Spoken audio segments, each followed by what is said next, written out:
It's a long time coming this evening. Welcome back, guys, to Fog Entertainment. A long time coming.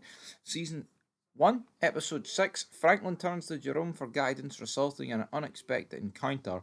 Teddy contemplates a different future for his family. Gustavo and Lucia enlist business partners from Gustavo's past. Air date 9th of August 2017.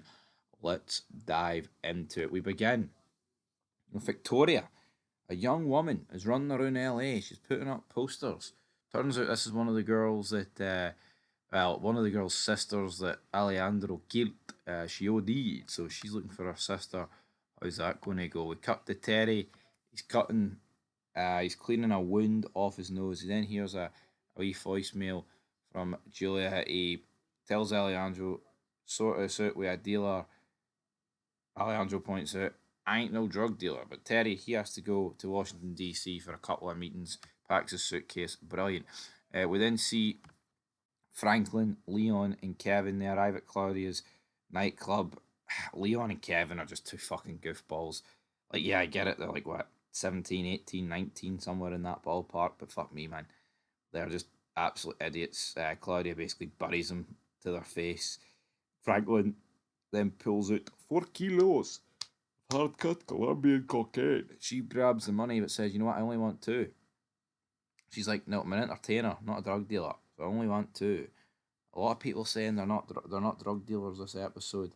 And then when Franklin, Leon, and Kevin go back to Franklin's house, there is a situation here. By God. Because we've got people outside the door. We've got Lenny and Riri. They are sitting in Lenny's car, staking out Franklin's neighborhood and talking about X-Men. They see these two, but then a cop, Andre, basically flashes his badge and tells him, "You ain't doing that." But I tell you what, man, what member here is no wonder Ray Ray wants revenge. I believe Ray Ray's the one that got bummed by Darvell. I mean, the guy literally got raped because of Franklin and Leon, man. This is going to be absolutely crazy. So, looking forward to seeing the revenge arc there. But essentially, the drugs are getting cut here. Franklin tells these two, right, um, 75% Coke, but 25% baby formula. Because that is what Avi told us to do. And, they start getting the money out. Melody then crawls through the window. At this point, if you knew who Melody was, fair play to you. He's like, oh, you did a great job, great fucking hiding job. The door then goes. Franklin then returns, and it turns out they've started snorting the product. At which point, Franklin just tells them to get the fuck out of his house. We'll sell it when used to our sopa and half the gear. We then cut to Gustavo. Gustavo and Lucia, they're in the hospital. They meet with Stomper. Turns out Gustavo and Stomper have a bit of previous. Stomper's like, you ran away, Effie. He's like, you know what? I do owe her nine, so we'll deal with Stomper's gang. Let's see how this is going to go down. Can Gustavo and Lucia get a deal on the table? Maybe. We then cut to Teddy. He's back in DC. He's talking to some guy called Ballard, Central America, the delay of the weapons. So Teddy's like, yes. Jim's like, aye. Talk just fucking big words here, man. No one really cares. But I we're using Alejandro. Big Alejandro. Julia's like, you know what, Teddy, you can come over. As long as there's Thai food available. And those two rad.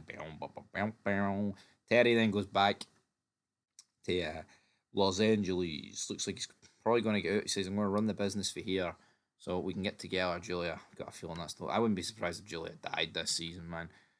Jerome gets done baking cookies. And at this point, Franklin and him then go. They leave. They go to Knees.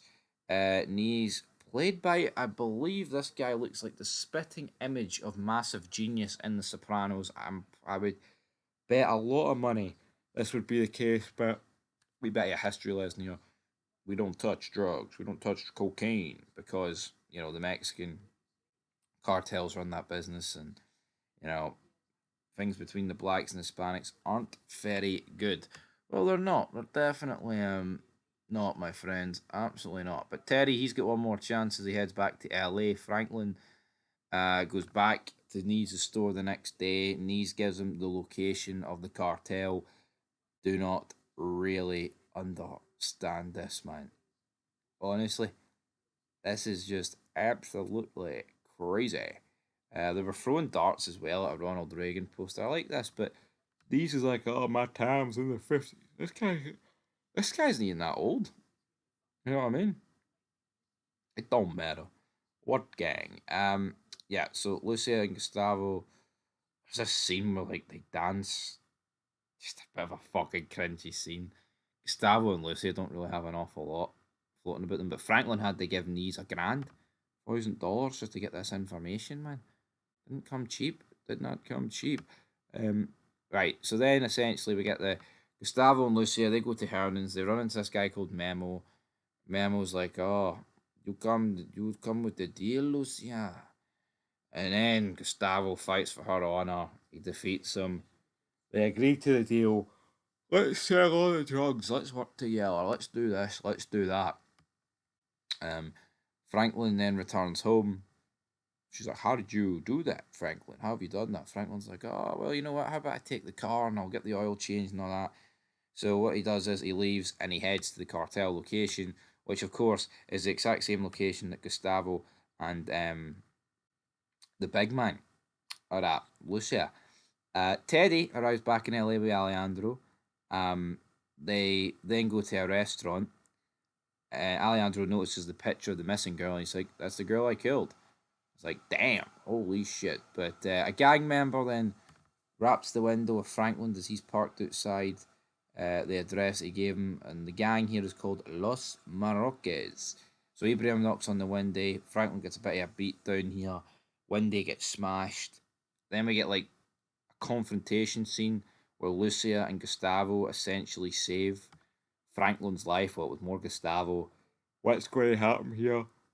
Who really knows? And that's pretty much where the episode ends. So, proper interaction at the end between Franklin and Gustavo. Obviously, that is where the show's going. There's going to be a reaction between these three. Absolutely, a partnership of some kind. There's there's three stories being told in Snowfall, right? And see, at one point, they're all going to come together. I tell you what, I look forward to that day. But until we get that day, you can only say so much, brother. But that was it for a long time coming. Only 4 episodes to go now. I'll give this episode a 7 out of 10. Still yet to be blown away by Snowfall, but it's a good show. Let's produce some greatness though.